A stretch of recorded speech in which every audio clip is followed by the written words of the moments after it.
Good morning, everyone. So today I'm going to cover stock valuation.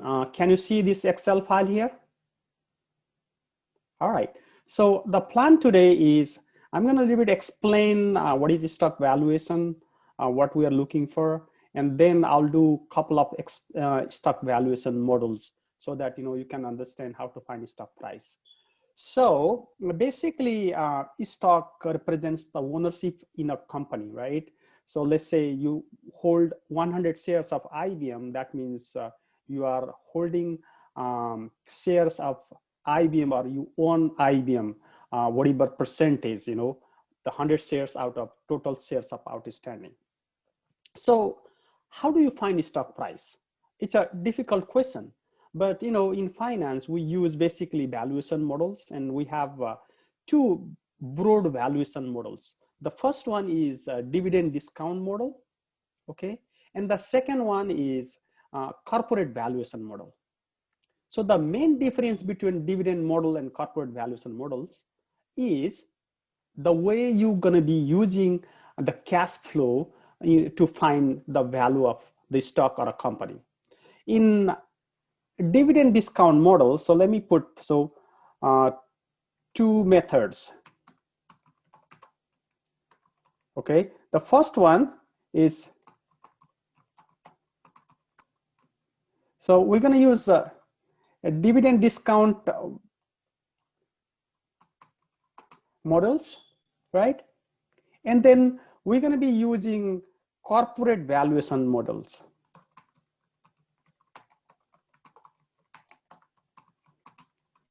All right, so basically the main distinction in these two models is the cash flow. So here we're going to use the cash flows are dividends. Okay, the cash flows are dividend. In corporate valuation model, we use free cash flow. They are the only distinction. Okay, when you are using dividends, so basically you're gonna estimate precise value of a share. Okay, when you're gonna be using corporate valuation model, we're gonna use free cash flow. Okay, and we're gonna estimate the total value of an operation, and we take out debt. If we have cash and other securities, we add that back. Okay, so you have the value of an operation, and then you have cash and other securities. So that's going to be total value of the company, and you take out the debt and preferred stock, and leftover is equity, and you divide by number of shares. That's going to give you intrinsic value of a stock price. Okay, so let me start with dividend discount models. In dividend discount models, we have three different models. In dividend discount, we have three different models we can use to estimate the stock price. So the first one, all right, so I'm going to start with the first one. So that one is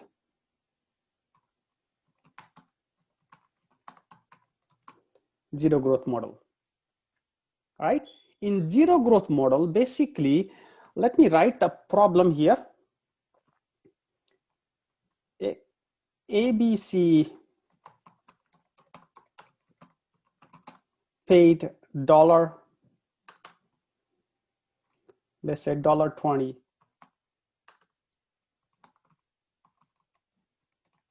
dividend if the cost of equity is 12%, right? What is the stock today? I like the way, I just want to come up with the problems so that, I can, you can actually feel it, you can understand, rather than going over the problems I already have. Okay, so just paid $20 dividend, and it is to in the future. The reason I'm writing this, the second part, is to show you. So here, this part, I'm going to put in bold, FUT future. So please forgive me. Sometimes, when I'm typing the typo, you can see, okay? All right. So this is an example of a zero growth model. Did you see here? The dividend is going to expect it to stay the same forever, right? So the dividend in this case is going to be staying the same in the future. This is we call zero growth model. Okay. So the way you can solve this problem, we're going to be applying the time value of money perpetuity with no growth model. Okay. So what is the application? Time value of money perpetuity with no growth, because a company is going to be expected to be there forever. You hold a company's share means you are holding the share for the company permanently, right? The company never dies. That's the theoretical. Sometimes there are bankruptcies and other stuff, so company, they just go away. But in general, the company never dies when you are investing in corporation. Okay, so that means it's a perpetual. Therefore, we can summarize this problem. Okay, summarize this problem.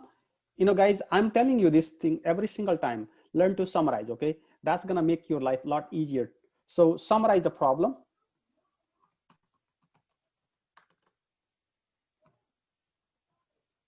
Summarize.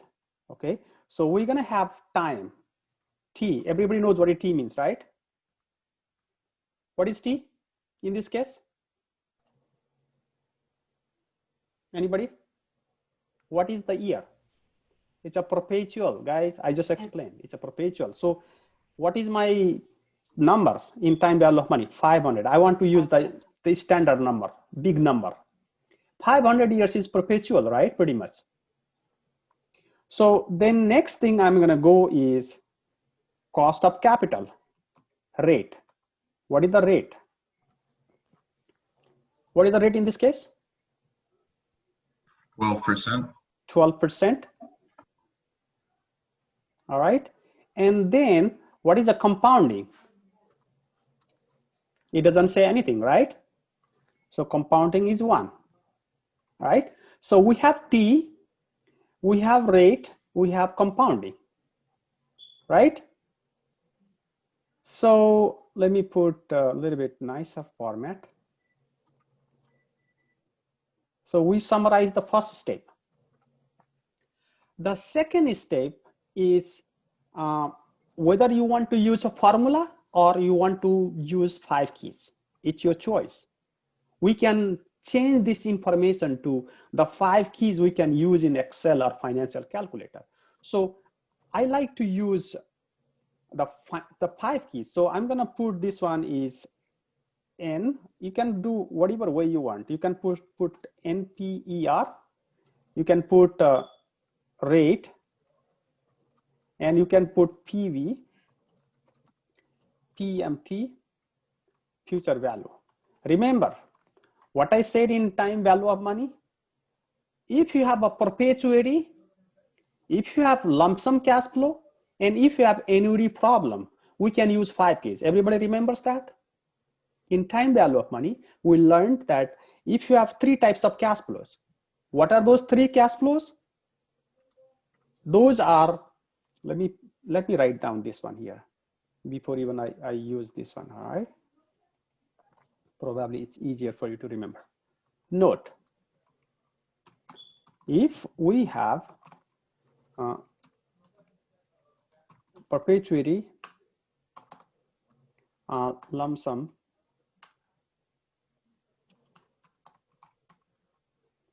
and annuity, if the cash flows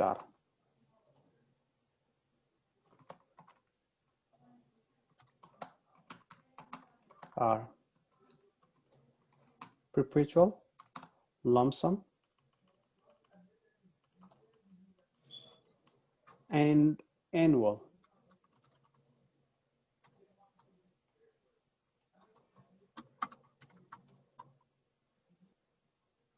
All right, so if we have these cash flows are perpetual, lump sum, and annual. Use 5 keys, okay, in Excel or financial calculator. All right, so this is very important, okay? Please remember this one. So we have these 5 keys, and then so we're gonna summarize now. So T is basically number of years. Oh my God, this one is. All right, T equals to number of years. Rate equals to whatever rate we have. And then PV is the price, so we don't know. PMT is, what is the payment in this case? What is the payment from this problem? Which one is the payment? Is a dividend is payment or a rate is payment? Dividend. Dividend is payment, right? So $20. And then what is our future value? If you hold this stock, what are you going to have at the end? So in this case, you are just holding stock, right? You are not selling.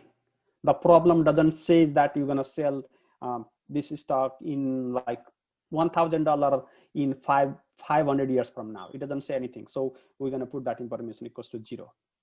So if you summarize this way, is that difficult to solve this problem?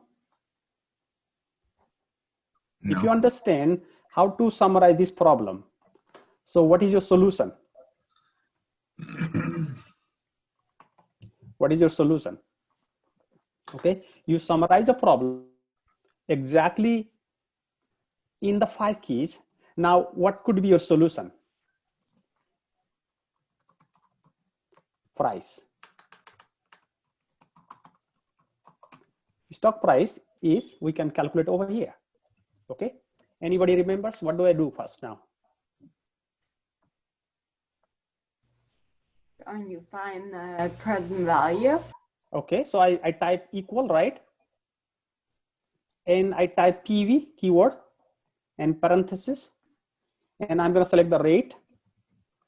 I'm going to select the number of periods and the present, the PMT and the future value. And this is a perpetuity problem. So usually perpetuity is like standard. So I don't use the type.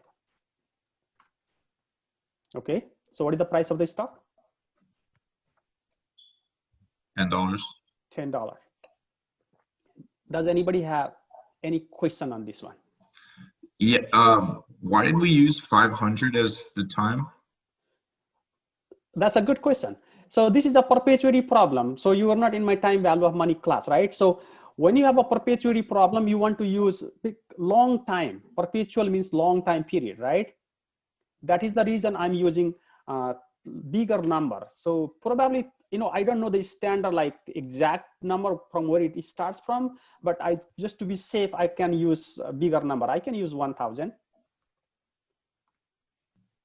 It doesn't matter. Still the same. Okay. Yeah, because it's a how the calculator and Excel consider the perpetual number, like pretty much big number, right? You can even put 10,000, still you're gonna get the same answer. Okay, so I just want to be consistent, so I want to use 500 so that, you know, I don't make. If I use just 100, look at this one. It's not perpetual. Oh, let's say 50. So, you know, I just want to be safe. 500 is perpetual. All right, that's a good question. So this is the approach we can use to solve this problem.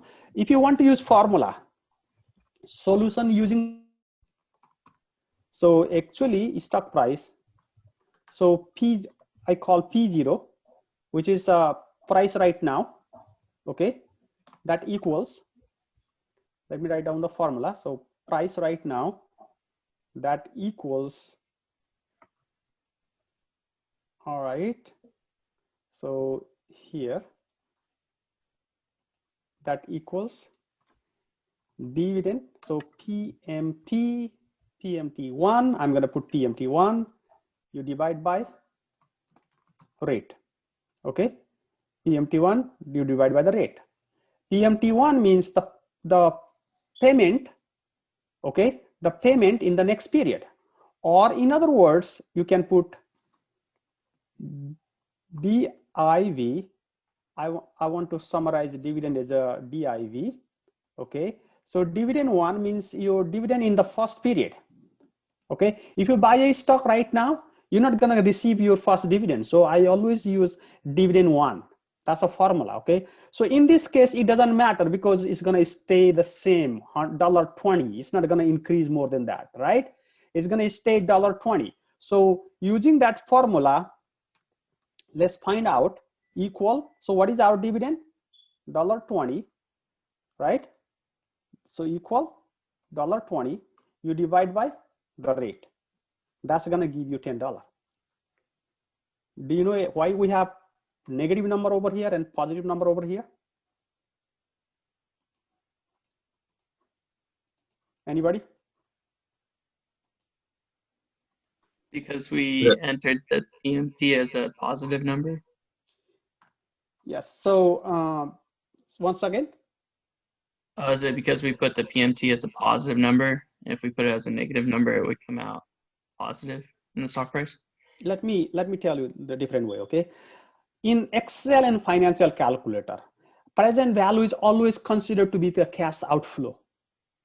Okay, cash, that's the reason if you do the function in Excel, it's gonna always put the negative number. Doesn't mean that this is a negative $10. This is, so it's the absolute value of this number is the price. So $10 is the price. Again, the reason is present value is considered to be the cash outflow. So in financial calculator in Excel, you'll get negative number, which is actually a positive number. So if you are using formula, you know, it's not a function. So answer is $10. So let me copy this. Anybody has any question on this problem? No? All right, then let's move on. Let me copy this whole thing. Okay. Let me copy this whole thing here and then move on. I'm gonna paste right here. And I'm gonna change this one to problem 2. And then I'm gonna call this one constant growth model. Constant growth model.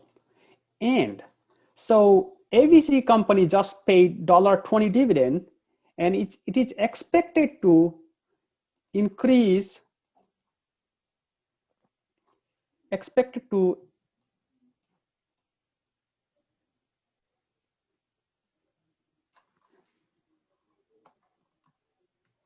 grow by 2.5%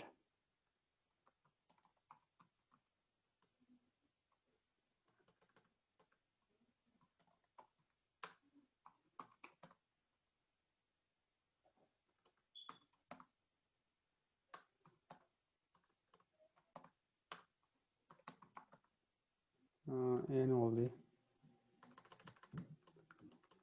It's expected to grow 2.5% per year in the future. I think, is that good? Easy to understand? Let me put this question a little bit. I want to merge, and then I want to put down this one.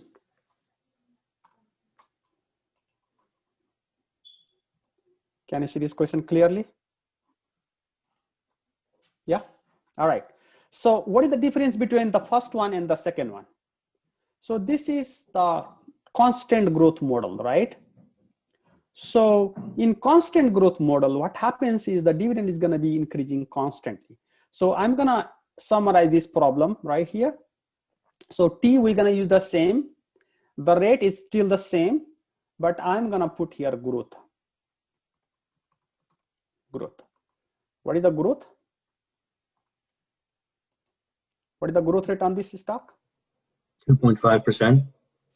Good. Growth rate, that's a 2.5%. All right.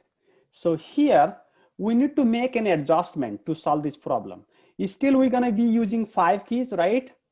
But what I want to use over here is I want to make an adjustment on this rate.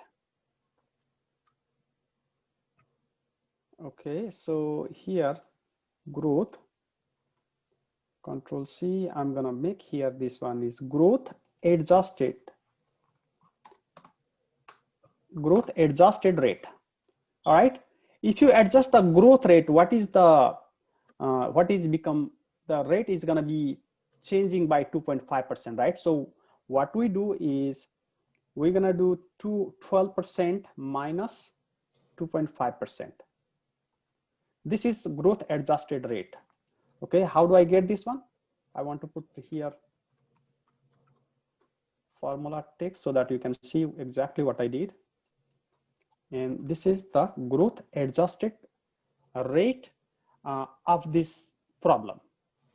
Okay, so still we're going to be summarizing the 5 keys, but the rate we're going to be using is actually the growth adjusted rate. What are we going to be using? We're going to be using growth adjusted rate. Let me put it this way. So we're going to use growth adjusted rate. All right. So as you can see on this problem, so the first thing we're going to do is we're going to make an adjustment on your rate. And the second adjustment we're going to make is the PMT. Remember, the PMT is the cash flow is your dividend 1, right? So how do you find dividend 1?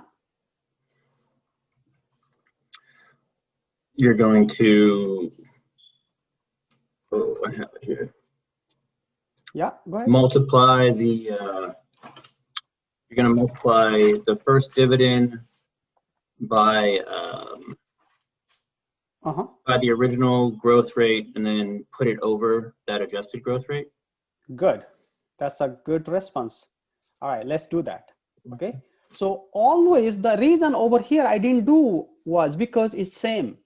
So over here I'm calculating that dividend 1. So the dividend 1 equals to dividend 0 times 1 plus G. Okay, is that clear? 1 plus G, which is growth. 1 plus growth. All right, so I'm going to be using the dividend. Actually, let me put that dividend too. Okay, so let me put that dividend here. Dividend 0, that equals to 1.2. All right, 1.2. Probably let me put this one right here so that it's going to be easier to see. All right, so dividend 0 here. This way, I think, it's easier. I hope you guys are also trying to do yourself. That's the best way. All right, so the dividend 0, I mean, the past dividend or the dividend the stock pays is $20. So we want to find out the next dividend because you don't get the dividend which was past. If you buy stock right now, when do you get dividend? Next time, right? You don't get the dividend last time. So we find dividend 1, that equals to, so let's find out, equals to dividend 1, let's follow the formula, times 1 plus, what is our growth rate? 2.5%. 2.5%. 12% is cost of equity. All right, so this is our dividend. So we're going to be using this number here, So equal this number, right? So we are using the growth adjusted rate and then the PMT1 or the dividend one to find the value of this stock. So let's calculate the present value. Again, we're going to use PV, and then we're going to use the rate, which is the growth adjusted rate, comma NPER, comma PMT, comma future value, close it. So this is the price of the stock. Okay, so the stock price is basically, if you use the formula, the dividend, okay, which is $1.23, you divide by growth adjusted rate 10%. That's gonna give you the stock price. So as you can see that the first example doesn't have any growth. So a company which is not expected to grow, actually they have the lower stock price. So why do you think Tesla price is so high? Why? They're expected to grow a lot. They're expected to grow a lot. So when you find the present value of all that future growth, the price of the stock goes up, right? So it's not really what is realized, but it is what expected, right? So Tesla is expected to grow a lot in the future. That is the reason the price of the stock is so high. You can see why IBM's stock price is very consistent. IBM is a strong company. They don't have much space to grow, right? Why Zoom is like, it went from $50 January, February this year to right now is still around close to $400. Why? Because everybody needed them. They grew a ton. And it has impact on the future growth, right? Expected. Zoom is expected to earn a lot in future. So when you capitalize all the growth, the price of the stock goes up. That is the reason you can see the difference between these two calculations. In our non-constant model, the price of the stock is $10, but in our growth rate, when you have 2.5%, you imagine your growth rate is 300%. What is going to happen? Oh, growth rate. Oh. Can I ask a question? Sure. Can you explain why we need to use the growth adjusted rate in this problem? Okay. The reason for that is, when you find the present value, right? Mm-hmm. We're going to be taking out by 1 plus the cost of capital, right? Mm-hmm. The interest rate. So in this case, what happens is, let me show you. That's a good question, okay?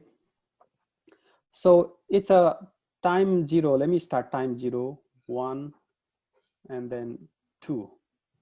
All right. And then I can just drag this one. Example. Okay. Now, right now the dividend is $1.20, right? And in the future, let's see what happens. We're going to have $1.20 times 1 plus 2.5%, right? Mm-hmm.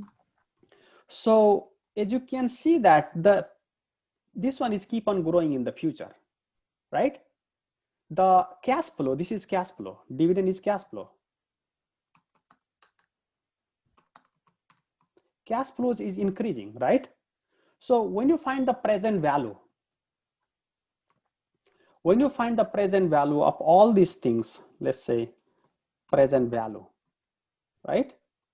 So if you find the present value of all of these things, so we're going to use NPV. I'm going to introduce that later on. I'm just explaining our question. Okay. So that rate we are using is, let's say if you use 12%, and then you select all these values. So it's $7.61. Okay, if you are using 10 period. But what is happening is every single time you are discounting these values, right?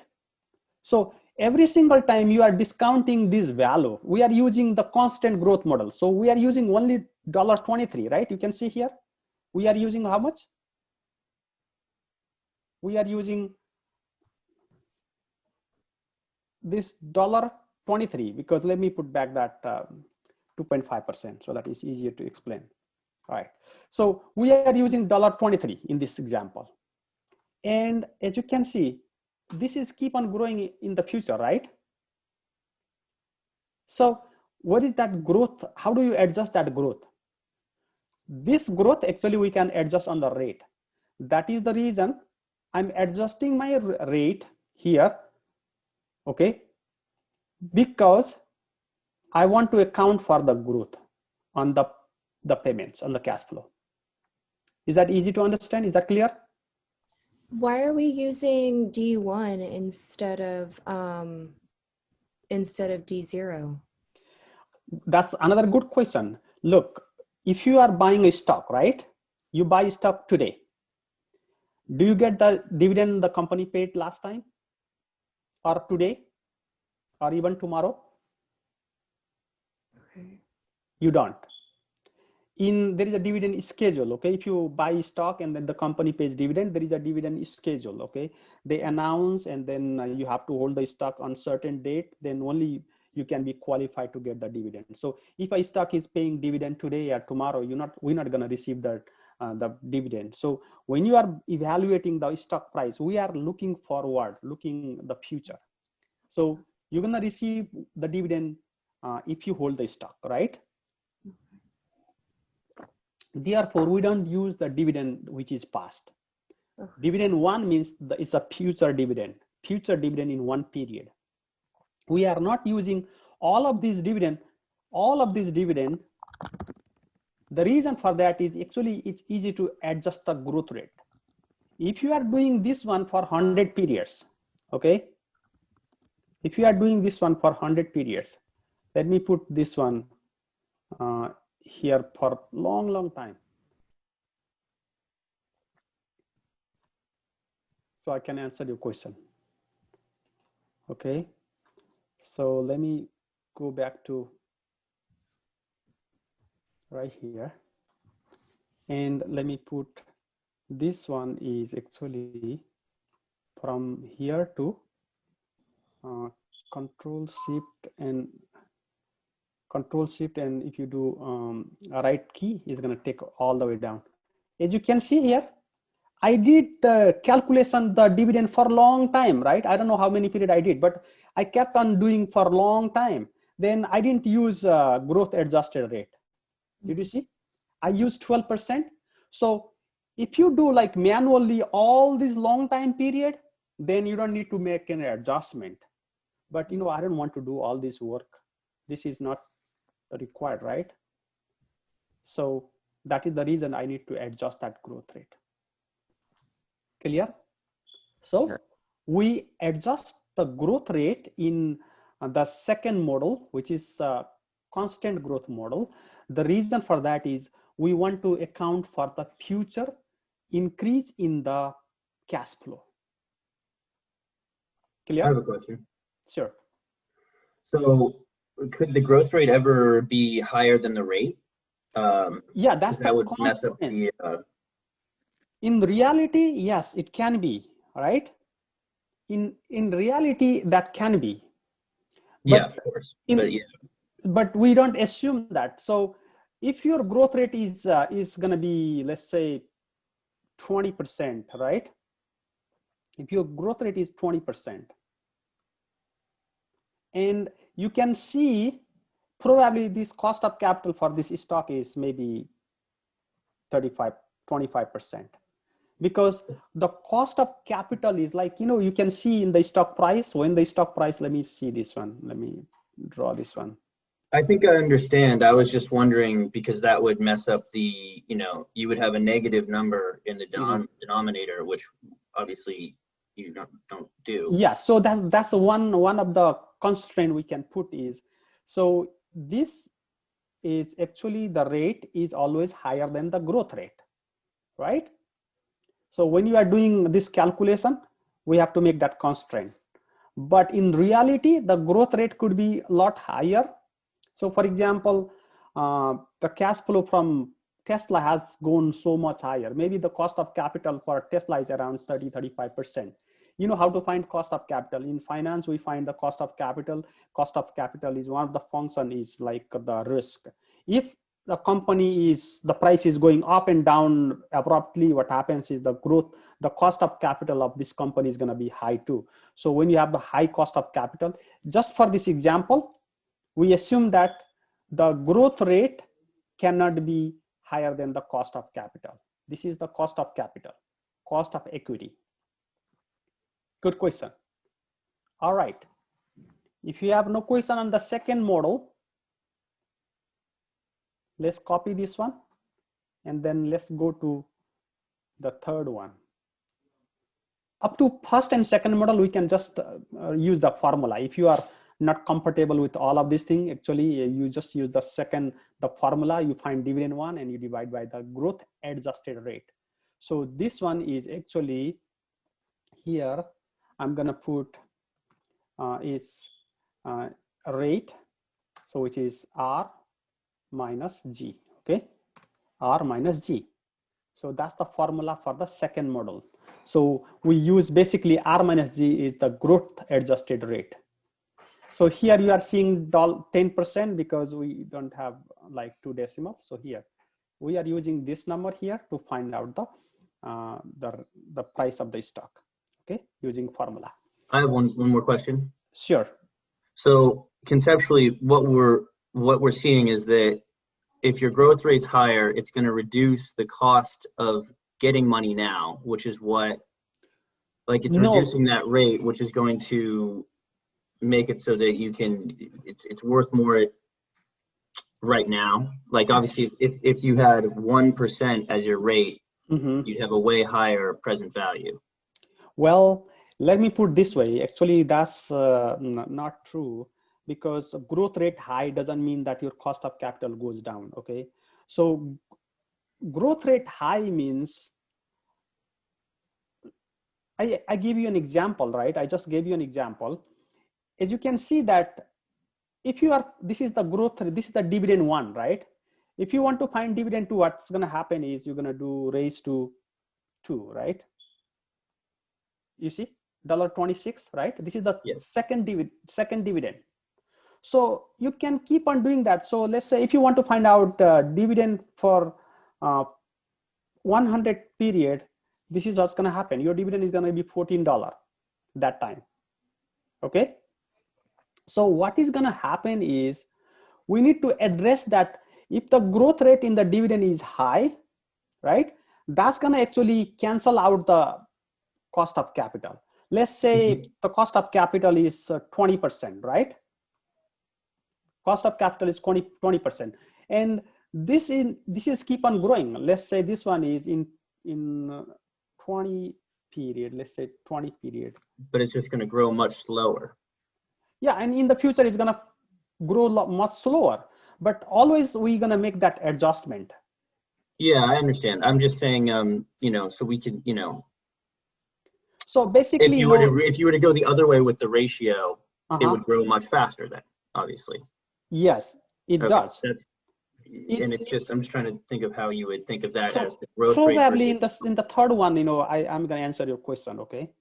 When we do the third problem, probably I'm gonna answer your question clearly. Let's see the third one. All right, please remind me, okay, when I'm doing here. So this on the third one is, it's called growing growth model or non-constant growth model. Okay, non-constant growth model. Please always remember there is a keyword dividend. Oh, I'm sorry, this one is the sound from maybe the kitchen. All right, so this one is the third problem, and let me rewrite this problem. And I'm gonna rewrite this problem kind of like similar to your homework problem, okay? In your homework problem number 4, you have this non-constant growth model, and I'm going to write that similar to that. All right, so let me remove all of this one. I'm not going to use that anymore. Okay, in the third model, we're going to use, remember, in the first and second model, we applied the time value of money concept. We applied perpetuity model, right?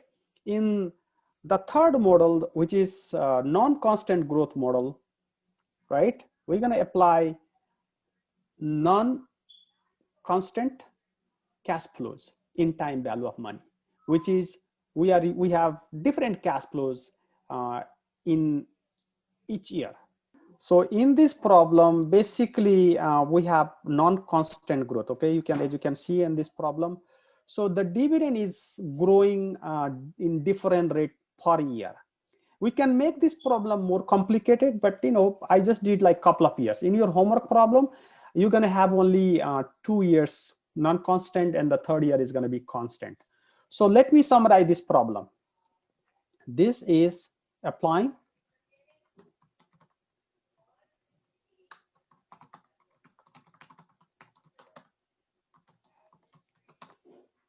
time value of money concept,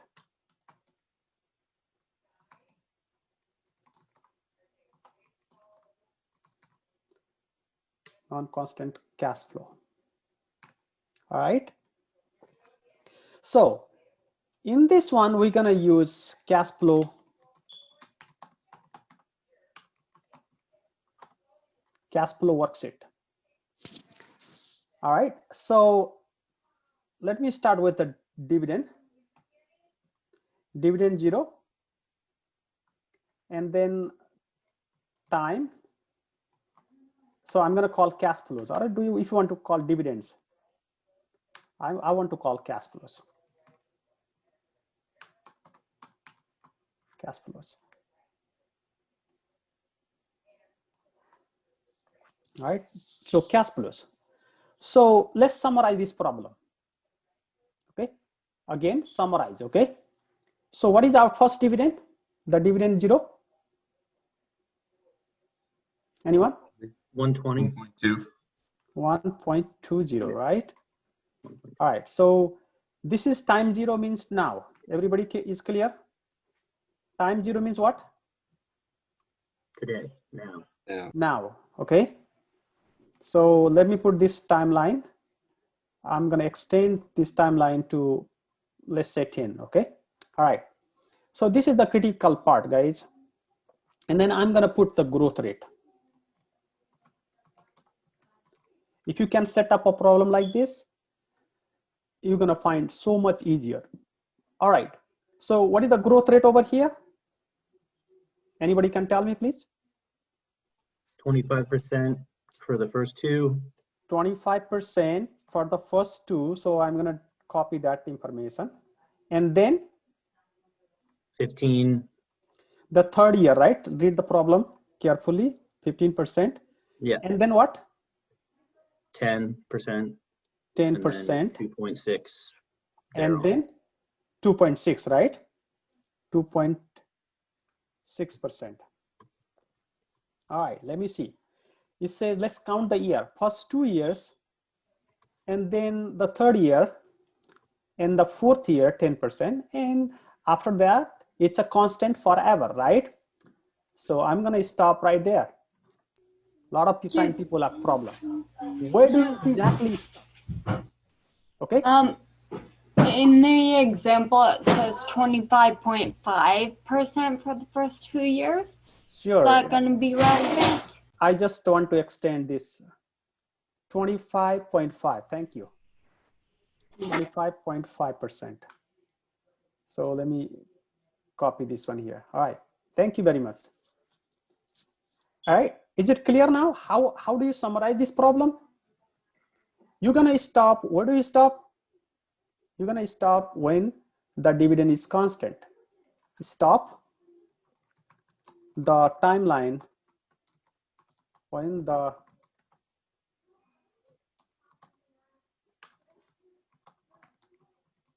constant. Everybody clear on this question, on this thing? When do you stop this timeline?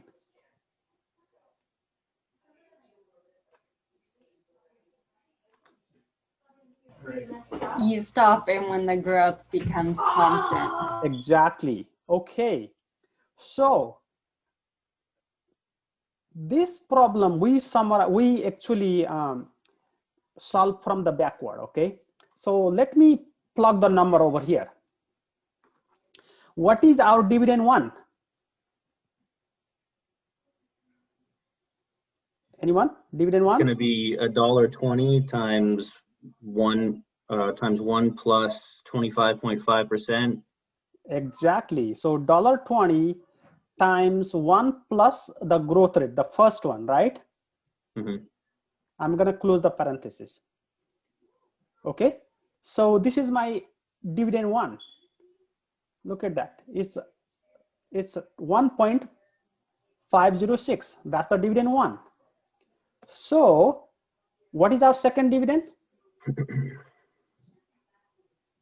The first dividend, you do the same thing, but you use the DV1. Exactly. So I'm going to use 1 plus this one and close the parenthesis. Okay. So this is our second dividend. I want to put them in 4 decimal. Okay. I want to put them in 4 decimal so that you can see if you are doing manually in Excel, it doesn't really matter. But now, can I just drag this number to the right? No. Yes. Look, in Oh. the first one, I Oh, cannot yeah. do that because, we are using 1.2, the dividend 0, right? But in the second dividend, we use the first one. So what happens is, let me clean this one. What happens here is if you copy this formula, it's gonna just copy the second dividend times 1 plus the growth rate. So basically this is a financial modeling. You need to know a lot of this kind of thing. You need to set up the model such a way like, you can just copy the information. That's called financial modeling. So we can actually drag the formula until the constant year. Is that clear? Yes. Okay. Yes. So the dividend you're gonna calculate. So calculate the dividend until the constant year. Now, the price P4, all right? P4, everybody knows what is P4 means now? The price at What is year P? 4. Sorry? Price of the stock at year 4. The stock price at year 4, right? What is P0 means? Price of the stock at year 0. Yeah, so Present value. basically the price right now, right? The price right now versus price year 4. So our goal is to find out price right now, P0. That's the reason I put timeline is 0 over here. Okay. So if you read this problem, all right, let me put this problem. Where is the highlighter? Let me put this one. If you read this problem from here to here, and then here to here. Okay. If you exclude this part, if you exclude this part, what happens to this problem? Just a constant one? That's a very good response. This problem actually becomes the constant growth model, right? So basically, we can solve this problem from like reverse calculation, right? So we can calculate the price when the dividend is constant. So the year prior to the dividend constant, we can can calculate the price of the stock. So what year the dividend is constant? In year 5, right? So that's the reason I'm calculating the price of the stock in year 4. That's the reason I put P4. So let's calculate P4. That equals to, anybody can help me? So how do you calculate P4? 4 divided by the rate, Okay, so what do I do over here? divided by 2.39, or 2.39 divided by 10%. Okay, so do I select this 2.44531? Oh, yeah, okay. Okay, and then I'm gonna do, so R minus G, right? So what is our R? Let me actually put this one here. Let me put our R2, which is cost of equity, which is a rate. So what is our rate on this question? 12%. 12%, right? 12%. All right. So I can calculate P4 here. That equals to our dividend 5. You divide by R is 12% minus, what is our growth, constant growth? 2.6%. That's gonna give the price of the stock. When? In year 4. So the price of the stock in year 4 is $26.09. So let me put the formula here. P4, very important, okay? P4 equals to D5, dividend 5, you divide by RS minus, so RS minus G. Is that our horizon value? That's exactly the horizon value. So what is horizon value means? We tack it on to the end of the non-constant growth model. So it's a, let me put this one here, okay, notation, so that we can be R sub S. So in stock valuation, we call not a rate, right? We call cost of equity, R sub S, as you can see in the chapter. So here we can make this one R sub S, okay? So it's R sub S is cost of equity rate, okay? So let's go back to horizon value. What is our horizon value is sometimes in the future, right?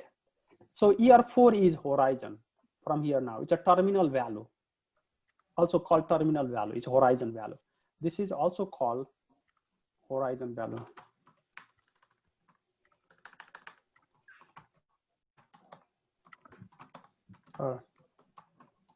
Terminal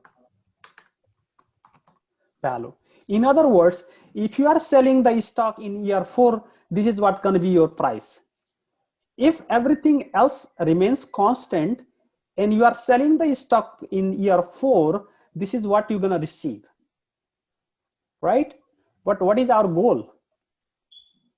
What are we trying to do in this question? We've got to get all the prior dividends to the present value also. So our goal is to calculate,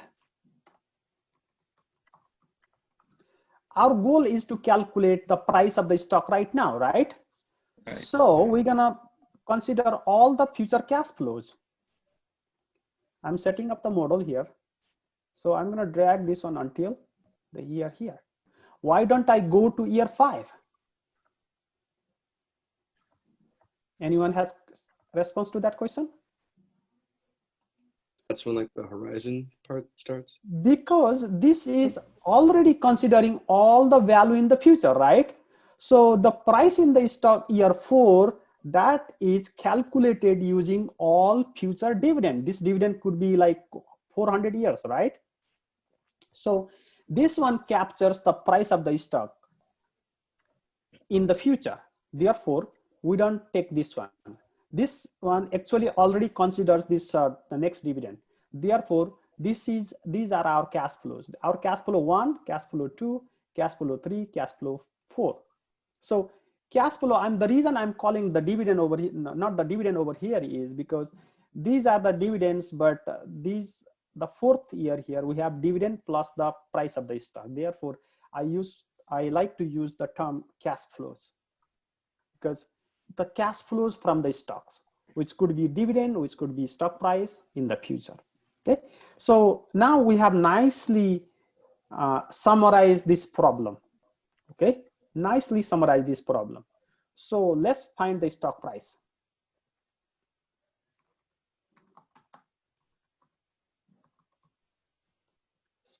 Price, which is P0, right? This is P0.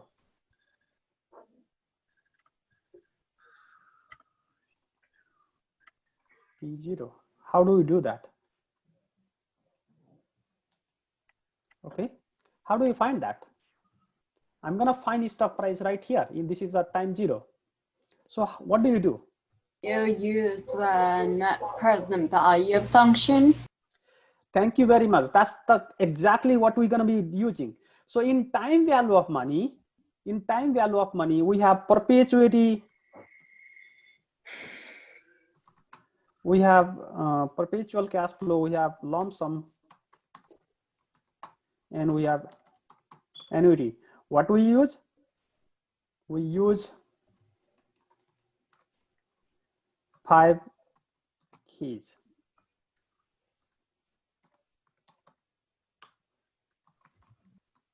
Constant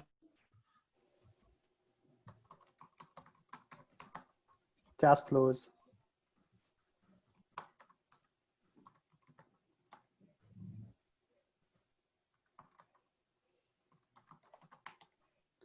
function. Okay, use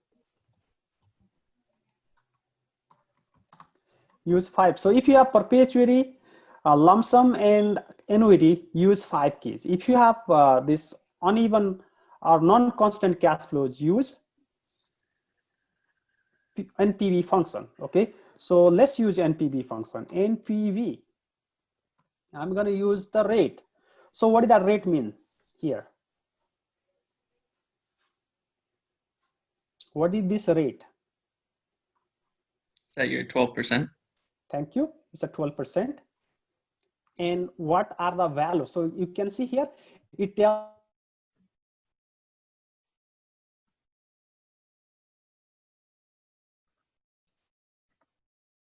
values. So what are those values? One,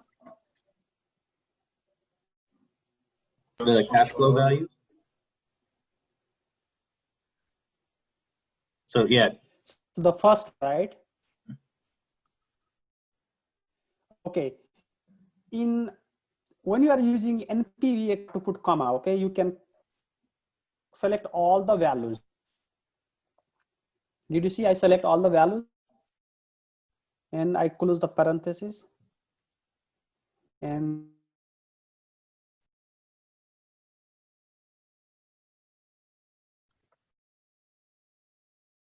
let's find the stock price percent the next 2 years. Not the stock, the dividend is growing like that. Okay, and then 15% in the third year, 10% in year 4, and 2.6% thereafter. The price of the stock is $26.50. This is the solution. Okay, this is the solution for this problem.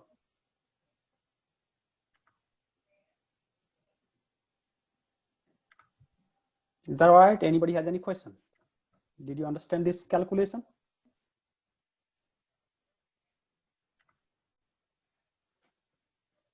So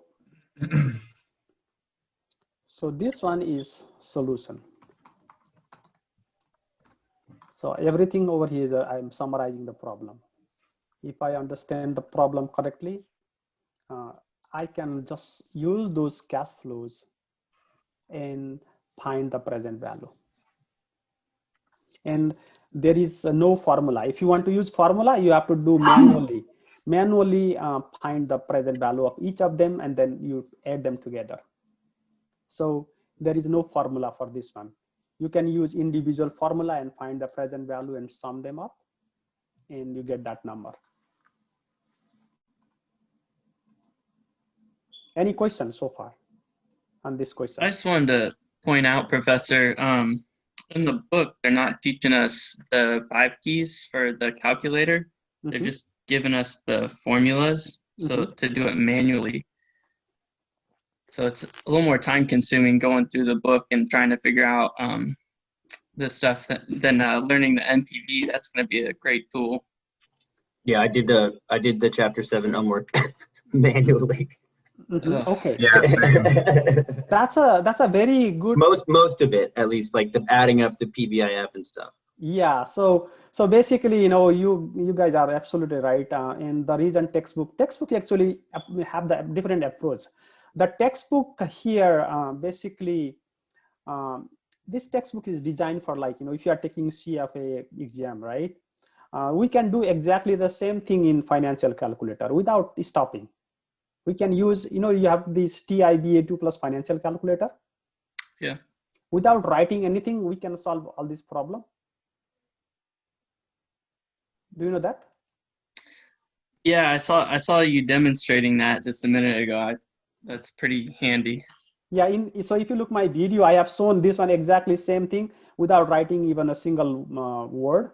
You can put all of this in calculator and you find the price, and then so you put all this information and you use cash flow worksheet.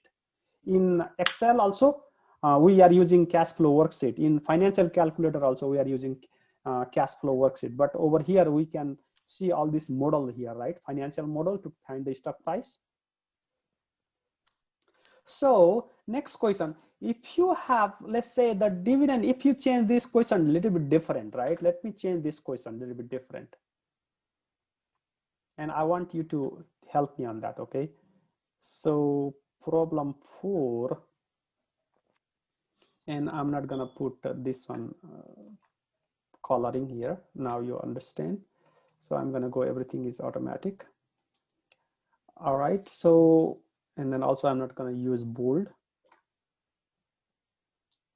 I'm not using bold here. All right, so I'm gonna call this one, oh, everything is bold. I don't want bold. All right, so problem 4 over here. Problem number 4. All right, let me put this one. The ABC company is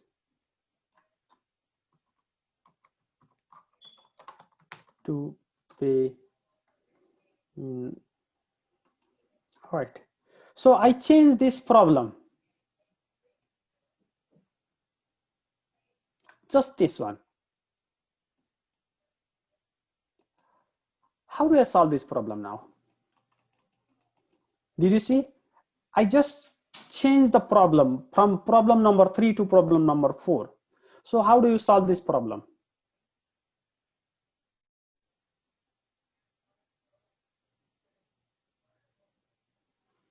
Anyone? Is it, instead of starting at P1, you're going to start at P0 or something like that? Okay, so here I'm gonna do D1. Okay, so what is D1? 1.2. So here my D1 is gonna be exactly that number.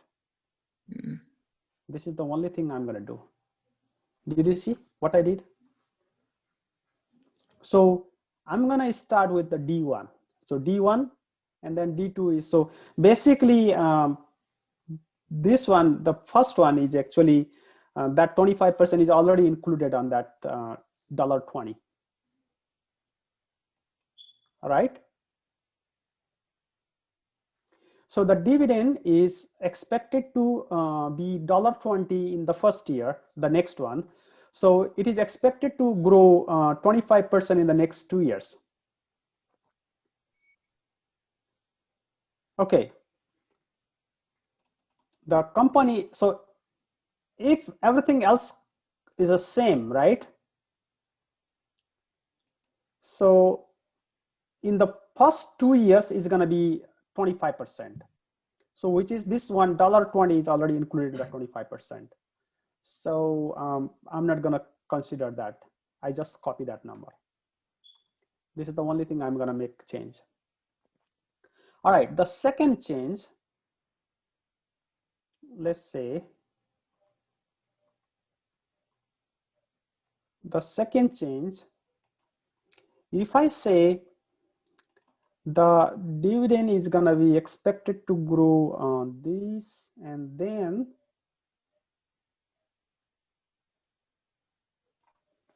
so what do I do now? So I change this problem a little bit. What do I do now? Can anybody help me to solve this problem now?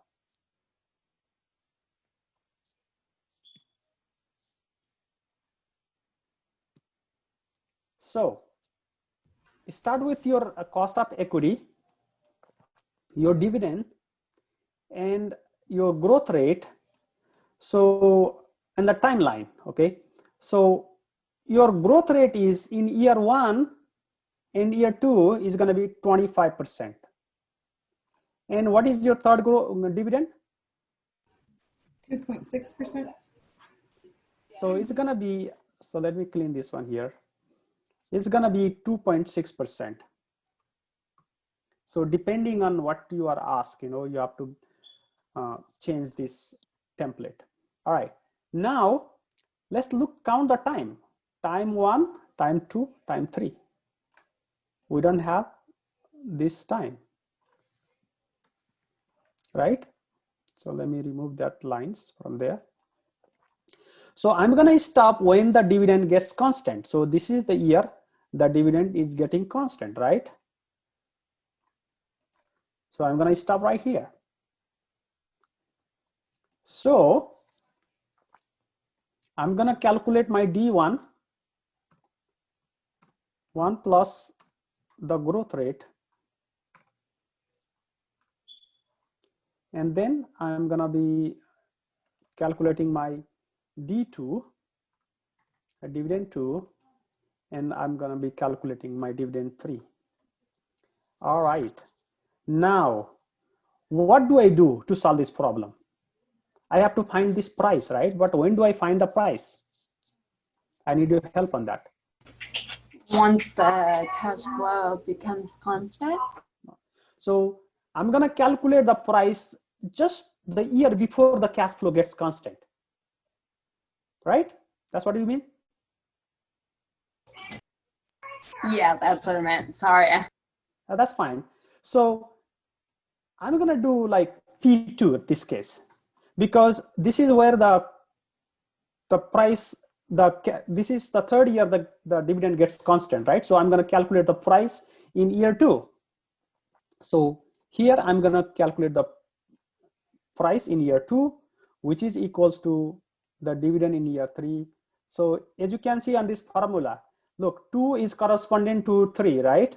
If you are calculating the price in year 2, you have to use dividend in year 3.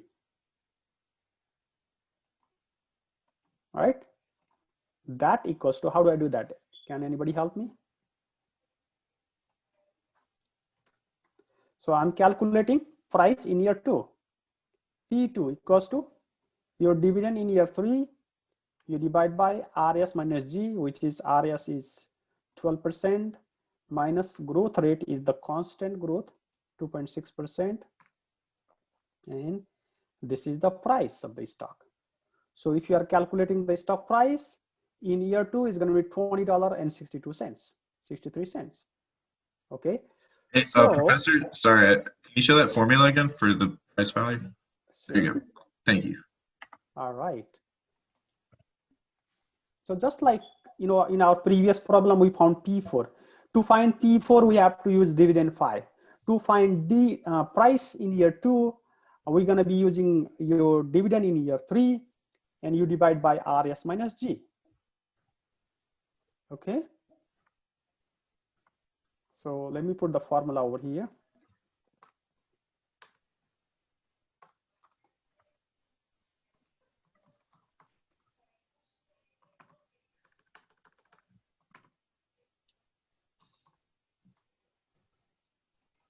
So the formula here is, this one is,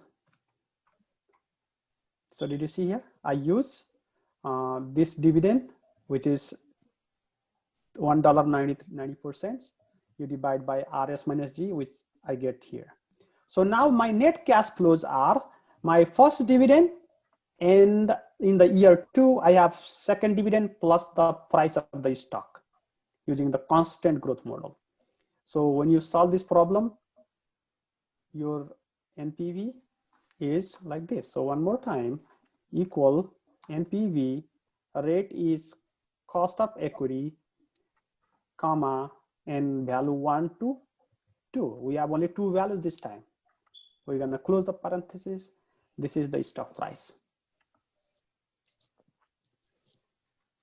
Any question? And let me save this file, and I'm gonna post on your save this one file. PC, let me put in downloads and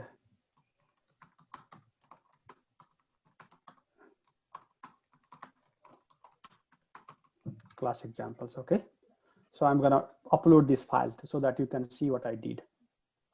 All right, so we did like 3 different models to calculate stock price.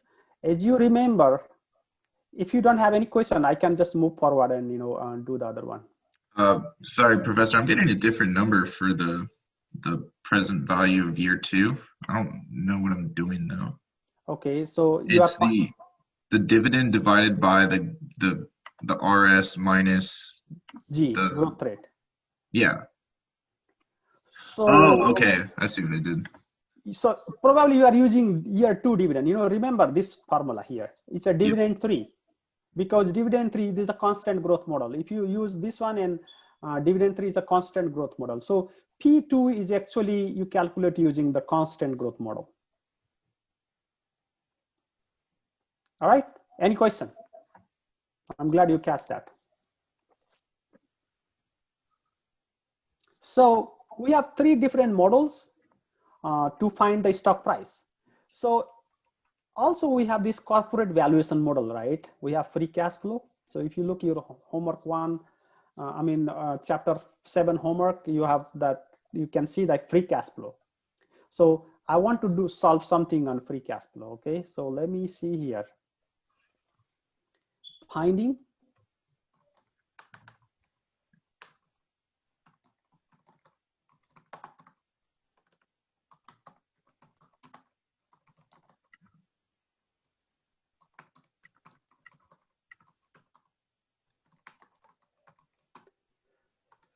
all right, so corporate valuation model. In corporate valuation model, let me see maybe your homework type problems and see if we have something.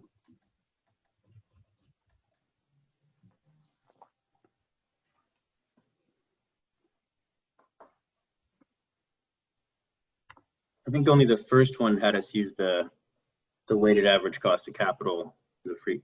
Oh no, the first 2. Oh, here in this, yeah, I'll explain that. So basically here we are using cost of capital, which is a cost of equity, which is R sub S, right? So this one is in the first 2 problem, I just put rate, which is cost of equity. In the 3rd and 4th problem, I changed to cost of equity, just to tell you that this means same thing. So in the valuation model, let me see in your homework, and I want to do something similar.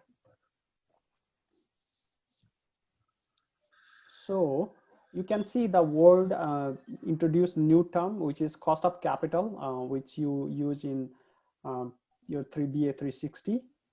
So this one, the first problem says, what is the value of an operation? In the second problem in the homework, it says, what is the price, the intrinsic stock price per share? Okay. So when you solve this second problem or your homework, actually you can get the solution for the first one too. So I'm going to write a problem, okay, similar to what you have in your homework. All right.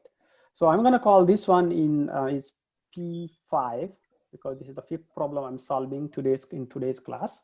So pretty much this is what you expect in this whole chapter. You have dividend discount model, and then you have corporate valuation model. So basically, you are using two different valuation models and find the stock price. Okay.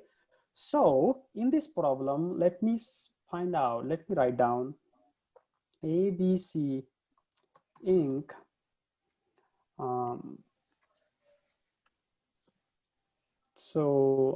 Has this is value of an operation. Okay, this is very simple. I want to write a little bit better than this one. Okay, is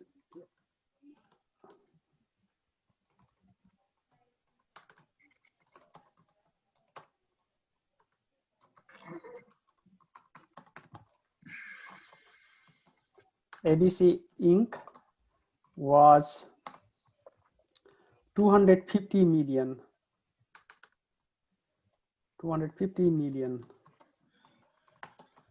in year 2019. Okay, the CFO in the ABC Inc.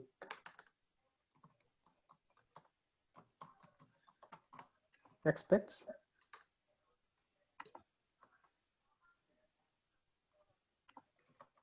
the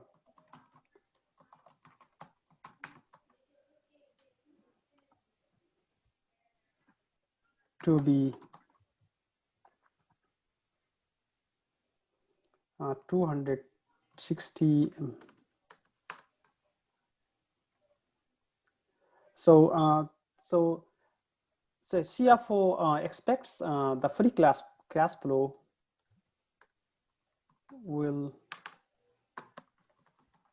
grow 5% in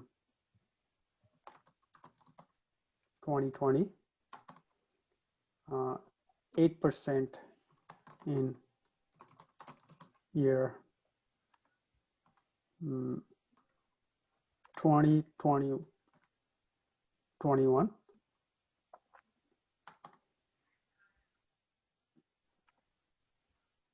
5% in the year 2022, and 2% cost.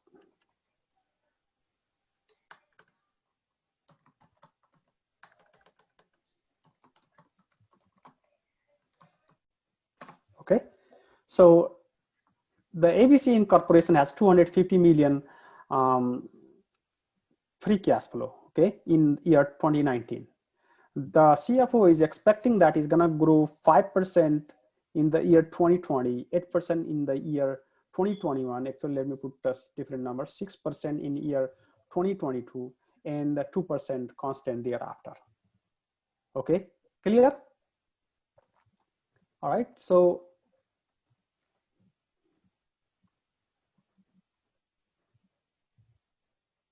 if the, I don't know what happened here.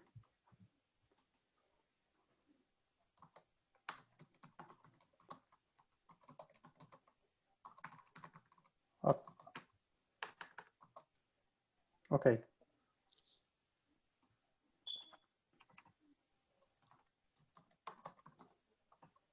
Sorry, what were the percentages and the numbers? No, I'm just trying to complete the course, and I'll explain. The ABC Inc. also has 150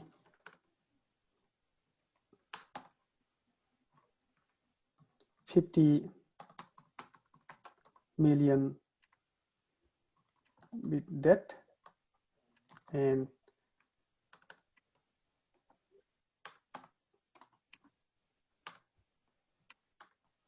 20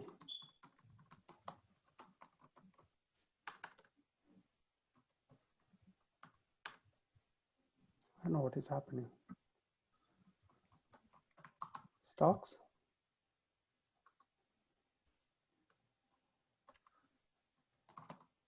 and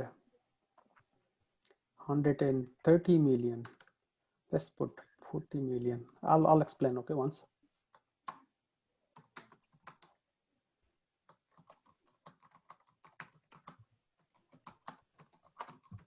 Investment.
All right, let me put this one here.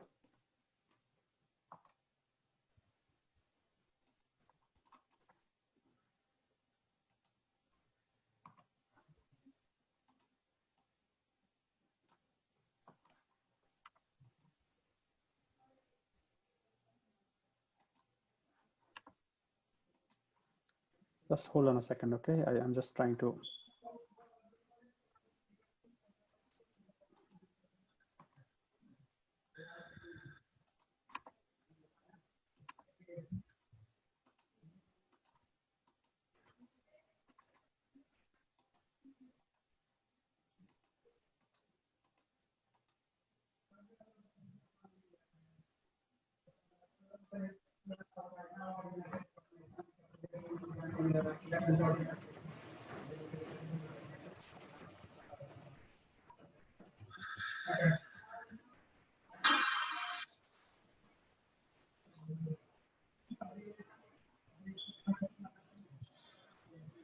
All right, let me put this problem over here and then remove that one. And let me put up here.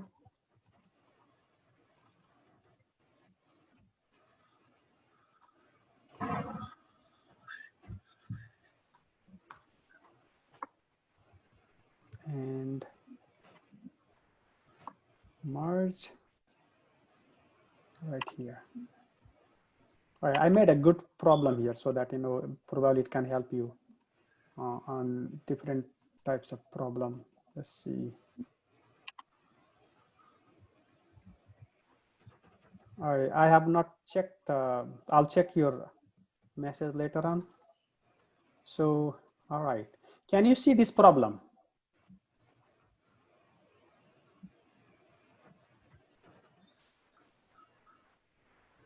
Can you see this problem, everyone?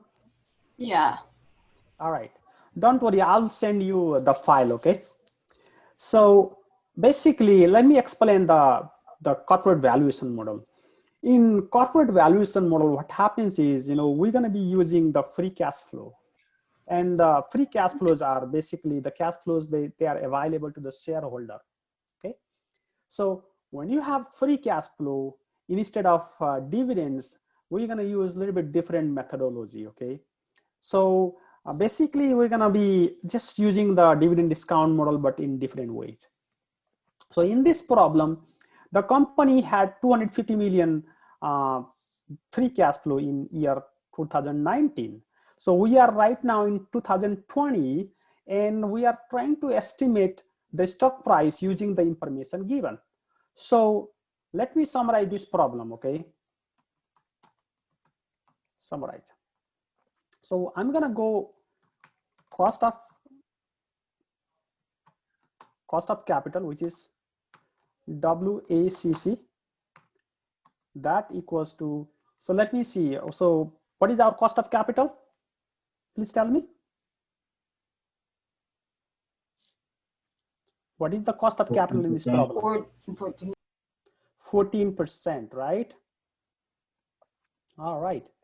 Now, let's do the timeline, okay? So I'm gonna here put the growth. I'm gonna put here is the time and free cash flows. So here I'm gonna put time 0, time 1, and time 2. So I'm gonna put this time until like couple of years, like maybe 5, 6, 7 years, but I'm gonna delete later on. Okay, so what is our dividend in year 0 right now? What is the dividend? Sorry, what is the free cash flow right now? What is the free cash flow from this problem? 250 million. $250 million, right? And what is our growth rate in the first year? Year 2020? 5%. 5%. What is in year 20, the second year? 8%. 8%. So 8%, thank you. And what is in year, the third year? 6. 6%. And what is the following year? 2. 2%. That's good. Thank you very much. So I'm going to stop right here. This is how I summarize, okay? So I'm going to remove all the timeline. So this is the timeline I'm looking for. I'm going to put the, the line over here. So let's estimate the free cash flow. In your homework problem, the numbers are already given, okay? I'm going to calculate the price on the free cash flow for year 2020. I mean, the year 1, the first year. So that's going to be same as the dividend one. Your 250 million times 1 plus the growth rate.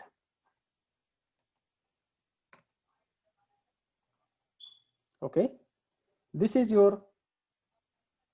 going to be your free cash flow for year 20. What is your free cash flow for year 21?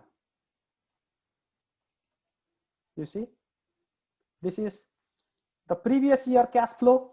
You multiply by 1 plus the growth rate. So we estimate the free cash flows. Okay. So in your question, what it says is, so financial analyst is estimating the stock price. Okay. So now you have to estimate the horizon value. Now we're going to call the horizon value. Okay. SV. I'm going to summarize this one is that equals to, so horizon value, in this case, we are doing in year 3. Okay, in year 3. So horizon value in 3, that equals to free cash flow in year 4, you divide by WACC minus growth. What do you see the difference between stock valuation and this one?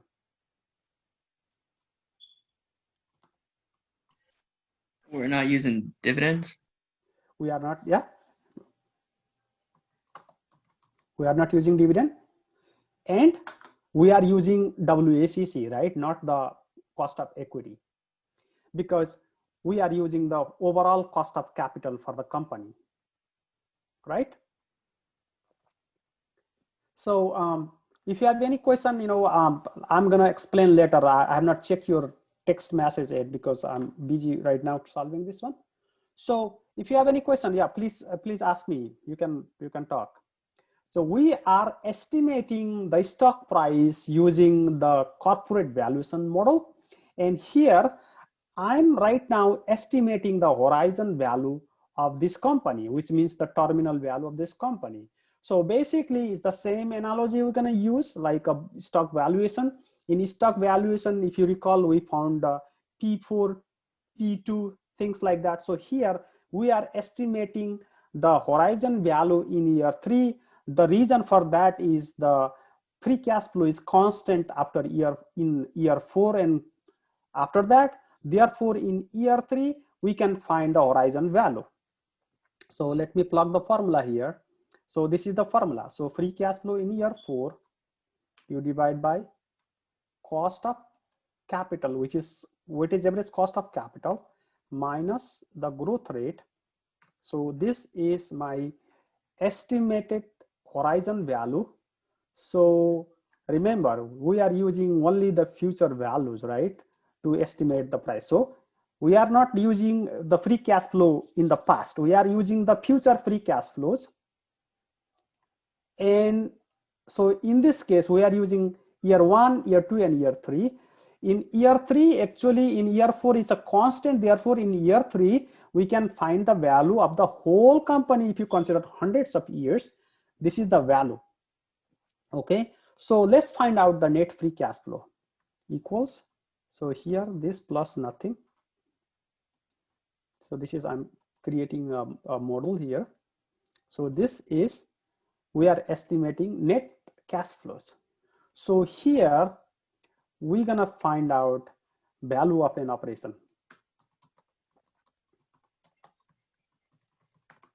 Value of an operation, okay? So let me put this one here. Value of an operation, I'm gonna call BOP, value of an operation. If you see that notice on my notes, I put value of an operation like that. So value of an operation, that is actually nothing but the present value of all the future cash flows. So I'm going to use NPV keyword. Okay. So here, this one equals to NPV. I'm going to use the rate, which is cost of capital, WACC. I'm going to use these numbers. So this is your value of an operation. If you look your problem number 1, you need to calculate the value of an operation in your homework. Anybody has any question like how to calculate value of an operation? Value of an operation is basically present value of all expected future cash flow using the value of valuation model, corporate valuation model. Okay. If you have no question, let's look what we have here. So the second thing, so we're gonna need to, the final thing we're gonna need here is to estimate the stock price, right? So this is our end goal. So I'm gonna give you a good formula here. So I'm gonna start with of an value of an operation. Probably I'm gonna go a little bit bigger, all right? And then that's gonna be plus minus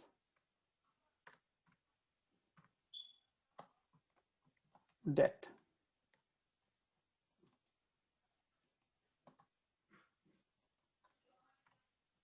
Minus stocks.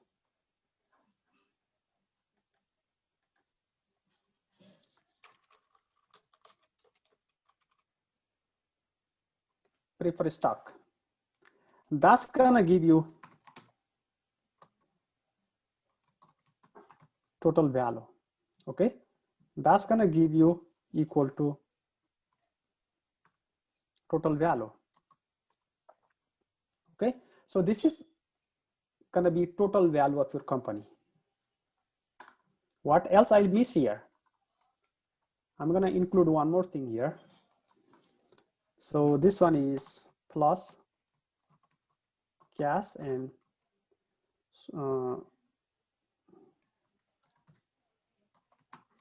equivalents. Or I can put short-term USD Let's put cash and equivalent, okay?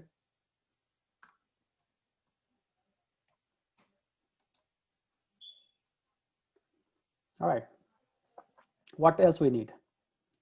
So the next thing we're gonna need is, so total value, cash, okay, debt, preferred stock. This one is equity value. You divide by number of shares equal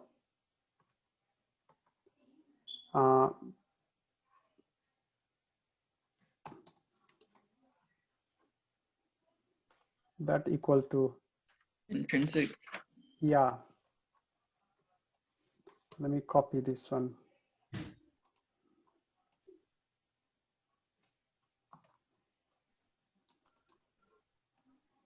So I can save my typing time. All right, so that's the intrinsic value. All right, so if you want to make a little bit more here, you can add here one more column here. The reason I want to do this way is because, you know, that helps you to understand the problem. Like, you know, you can set up your own thing. So here is total. So this is total company value. Okay. All right. Now let's summarize. Now let's summarize and calculate. All right. So what is the value of an operation? The 2,375 and 35 cents. All right. We copy this one, right? So what is the cash and equivalent on the problem? So how much cash they have right now? 40 million, right? Right. Did you see on the problem? 40 million. So I'm going to put a line over here. And so what I said over here, plus, right? This is number 2 plus. So I'm going to do auto sum. So this is the total value of the company, right? So from the total value, you have to take out the debt and preferred stock to find the equity value. So let's find out. So what is our debt here? How much is the debt? The debt in the question is 150 million debt and then 20 million preferred stocks, right? So how much? Please remember, it's 150 and 20. 150 and 20 million. I put everything in million. So I'm going to put a line over here. So maybe I want to put double line over here in accounting, right? So let's put double line over here. And then over here, also let's put a double line. Here, I don't need a line. All right. Here, I need double line. So let's find out this one. Equals to total value minus debt minus preferred stock. That's going to give you the total equity value of the company. Okay. So how many shares we have? How many shares we have? 5 million. 5 million. We're going to put 5 over here. And I'm going to put a line, double line over here. So what is the price? What do I do next? Total equity divided by number of shares. All right. Everything, make sure, you know, if sometimes the problem gives you different things. So everything has to be matching in the unit. So 5 million shares. So have you seen the Zoom price? Like Zoom is like 500, it was close to $500 few days ago. And, you know, some companies, they issue very small number of shares, right? So in this case, like if the share is like 50 million, what's going to happen?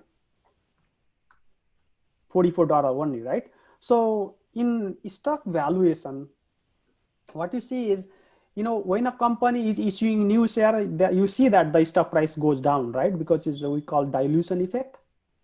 So some company could be just a startup company, but they have very few number of shares outstanding. That is the reason, the stock price could be high based on the growth expectation. So if you just see this small company, if they have only 5 million shares and they have this situation, it's a 250 million free cash flow is not a big number, right? Did you see?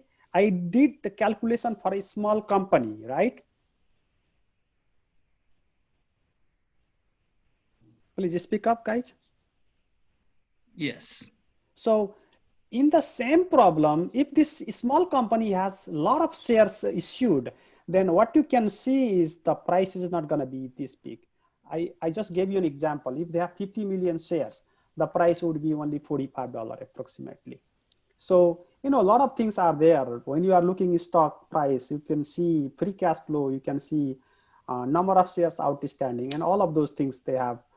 So they are the we use in this calculation. So I hope you understand this intrinsic value calculation. Questions? This is the most important thing you need to follow. Value of an operation plus cash. That's the total value of the company.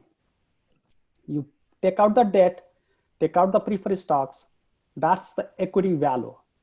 You divide by number of shares, that's going to give you the stock price. So in your homework problem, you need to find out the intrinsic value of the stock price. You might not have all this information. Actually, you don't have to calculate all of this because all these numbers are given. So you plug those numbers on the model, you find the value of an operation, and then you fit the model like this, you can get the solution.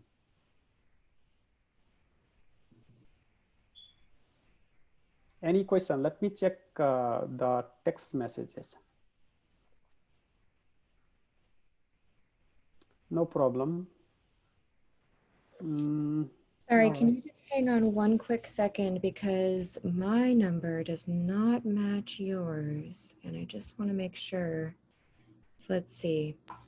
He changed the number of shares to 50. I don't know if that's why, but the initial number was 449 or $449.07. Thank you. I was just showing up, that's what happens. Like, sometimes you see small company because I used an example of a small company, and then, I found the value, and then I was just showing you like if what happens, the company issue more shares, then you can see the stock price. So the stock price is function of a lot of stuff. Yeah. Okay. All right. Is this helpful? Yeah. Good. Thank you very much for all the explanations. Sure.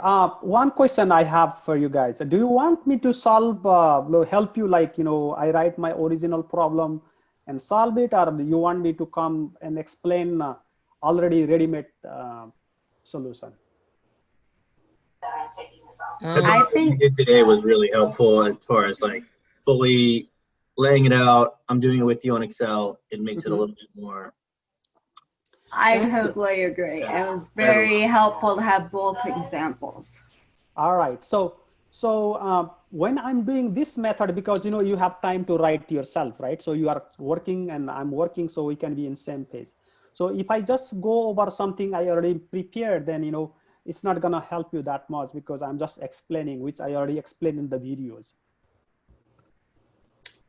Is it possible maybe sometimes to use the problems directly from the homework, maybe change the numbers around? Sure, I can do that. Because the words that they use sometimes are different from what they've already like explained in the chapter. And then I'm confused what they're wanting, Sure, absolutely. I'll do that. So basically, actually the keywords are not that different because I'm just looking the problem on the homework and see I'm making this problem a little bit more like realistic, I mean, you have this number. So basically you can plug this number over here instead, right? For example, Yeah. So you can plug this this number right here. Okay, free cash flow will be 262.5 million, right? You can just plug that number, and you can plug this number, next number right here in 8%, 283. And here you can plug this 300, right? Yeah. And here you can plug like the other number. There's also some, like if you download the chapter Excel file, on that front page, the Excel book, it has the examples, and you can use the numbers that they give you and just write them in the Excel example. And that might be of help because it shows you how they computed them.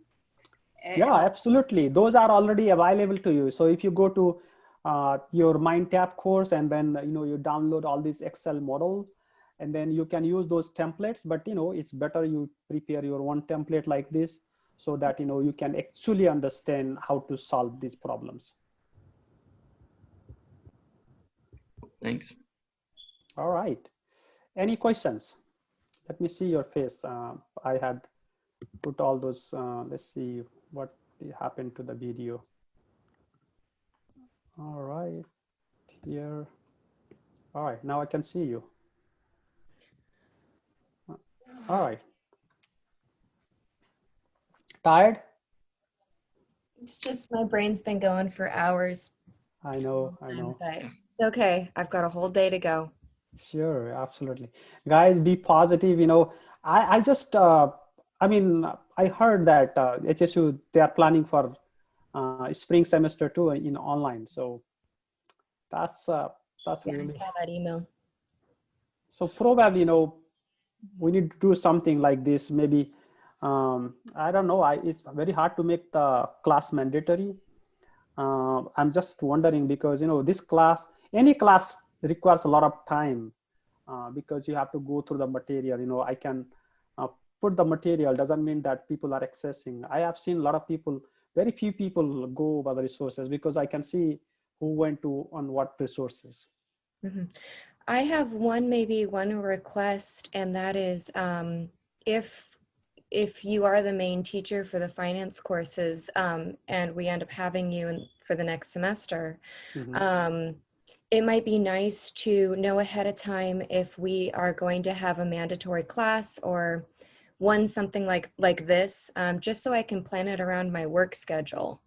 I know that right now it's kind of like, it's not mandatory, but might be on Thursday, might be on Friday. But maybe next semester, if we can kind of create more of a solid schedule, I know that personally that'll help for me to organize my work life around it. So even right now we can because I just learned from some of you that a lot of people want early morning Zoom session. So maybe Thursday or Friday. So that's what I heard from a lot of people. Yeah. I can do like regularly on Thursday because sometimes I have all these university meetings. So I'm busy like a lot of time with the meetings in the morning. That's the reason today I did Friday. Otherwise I had planned for Thursday. So what I will do is I'll see my next week schedule and then send you email so that probably schedule in Canvas. So based on that, we can do like more stable time, like, and then in next semester too. I mean, I really want to do something, in front of you, help you answer your questions. So probably, it's individually, I want not the mandatory because, people have different situations. I don't want to be a problem for my students. I want to help you out. So even I'm teaching, so probably I'll be teaching next semester. Right now, I don't know. I'm teaching one graduate course, and I think I'm teaching something higher level finance course, not BA 360. So I'll let you know in advance. Probably, I'll schedule a setup time, not the every Zoom session, but even like online time, right? Let's say office hours, something like that. Okay. But if you need my help, office hour. So I said it's you can request. You can always send me an email. Oh, can I just see you 5 minutes? I can just send you a Zoom invitation, and we can be more flexible, right? That way. So for example, you have to go to somewhere. You cannot attend this thing. I'm gonna put this video, but definitely this is a lot better than watching a video because you are doing a problem in front of me, right? But when you are watching video, we have tendency to just make it faster and just finish it. That's not going to help. Yeah. Thank you. So having everybody together is obviously way more beneficial than watching it, just like you said. Can we moving forward have a non-mandatory set time that we do this, like once a week, non-mandatory, that you're going to be doing this, so we don't have to check our emails and get it the day before and be like, okay, tomorrow we're doing it. Sure. Can we just set a day? I will do that. I'll do that, and I'll schedule everything in Zoom so you can see your schedule. Probably it will pull in your schedule too. So I think it's a. Do you like 9 o'clock or 10 o'clock? 10. I don't really care. Okay. Yeah, 9 or 10 is cool. All right. It doesn't matter to me either. Sure. All right, then let's plan accordingly. Probably I'll just check my schedule and maybe Thursday or Friday. Or if you want the early week, I can do that too. I think it's a better, because you are going over the resources and then I do maybe Thursday or Friday. That's going to be more beneficial in my opinion because you already go over the resources so that, you can easily understand. Yeah, Thursday, Friday is great. Whatever, 9, 10. Doesn't matter. It's perfect in the morning. Thank you. All right, then. Thank you for your inputs and thank you for your time. If you have any questions, please always feel free to reach out to me. Okay, I'm here to help you.